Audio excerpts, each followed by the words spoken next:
You have been introduced to the principle of autonomy and its basis in our capacity for autonomy, which we regard as essential to our humanity. You have been introduced to the idea that it's prima facie wrong or seriously morally problematic to coerce or manipulate another human being, or that you have been violated when others coerce and manipulate you. In this presentation, I want to think about a related concept, persuasion, and to raise this profound question.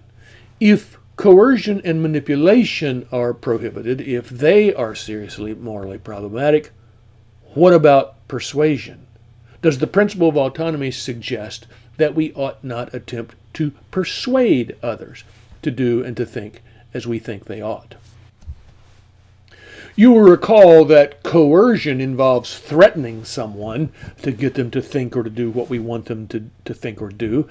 That manipulation involves typically deceiving them so that they will think or do what we want them to. But what is persuasion? It seems to me that persuasion is best understood as giving people evidence and reasons for thinking a particular way or accepting something as true. We use the example when talking about coercion of the scene in The Godfather where the Godfather tells a potential business partner, either your brains or your signature will be on that contract. That was clearly coercive. If he had lied to him about what was in the contract or his intentions in relation to the contract, that would have been manipulative. Clearly, both of those would have involved a violation of the potential partner's autonomy. But what if the Godfather had simply presented evidence and reasons for why signing that contract was in his potential partner's best interest?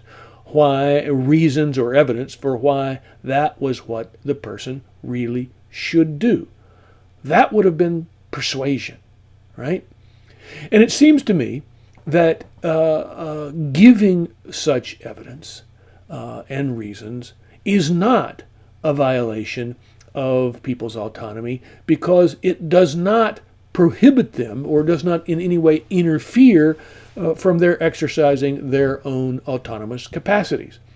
They are left able to think for themselves about whether they will in fact be persuaded by the evidence and reasoning that we offer. So I want to be sure that you understand the claim that I'm making, and that is that while the principle of autonomy prohibits coercion and manipulation, it in no way prohibits persuasion. There is nothing wrong with your giving another person evidence and reasons to think the way you think they ought to think or to do what you think they ought to do. And that because they remain free to either accept or reject your evidence and reasoning. I also want to insist that autonomy involves no prohibition of moral criticism. If you try to convince another person that what they are contemplating doing is wrong, or if you are to say about something that they have done in the past that it is wrong, that in no way interferes with their capacity to think, choose, value, and act for themselves.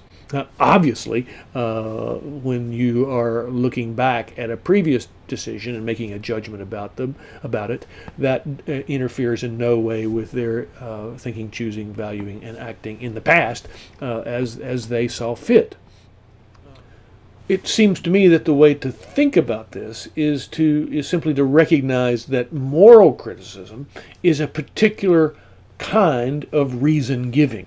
It's an attempt to persuade people to make the same moral judgments that you are making by giving them evidence and reasoning. But it in no way interferes with their capacity to decide what to do, what to think for themselves.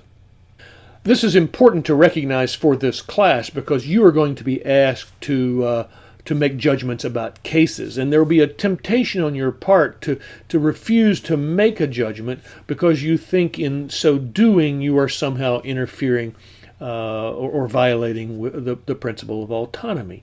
But I want to convince you that that's not the case, that you are free morally to make moral judgments about cases and people's behavior in those cases. Consider this case. Ms. Jones was a devout Catholic, a wonderful wife, and the mother of 8 children. As a Catholic, she did not use any artificial method of birth control and became pregnant for the 9th time. Tragically, it was discovered that she had cancer of the uterus. Rather than getting an abortion to save her life, she decided to have the child and risk dying of cancer. She delivered the child successfully and died a short time later, leaving her husband and 9 children.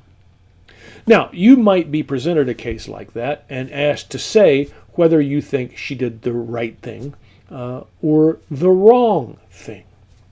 Sometimes students will be reluctant to make a moral judgment and will appeal to the principle of autonomy, suggesting that to make a judgment would somehow interfere with her capacity to think, choose, value, and act for herself, would somehow be coercive or manipulative. It seems to me, however, that autonomy is irrelevant to this case. It's irrelevant first because neither of her choices, either to have the surgery/abortion or not, involve coercion or manipulation of anyone else.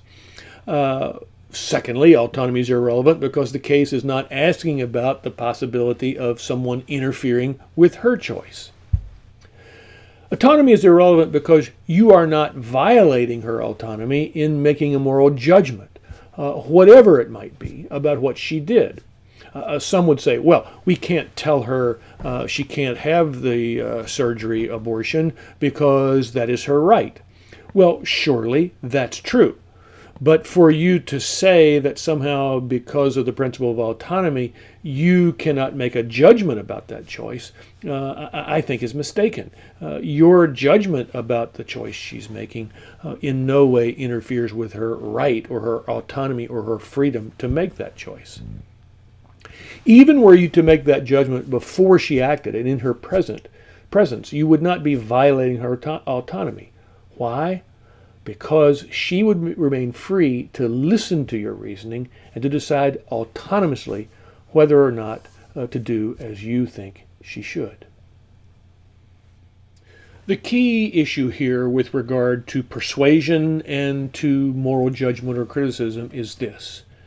Is the person toward whom the reasoning is directed left free to think, choose, value, and act for themselves? If they are, then there is no violation of their autonomy. And for that reason, I would argue, neither persuasion nor moral judgment or criticism involves a violation of another person's autonomy. Autonomy prohibits coercion, it prohibits manipulation, but it does not prohibit persuasion.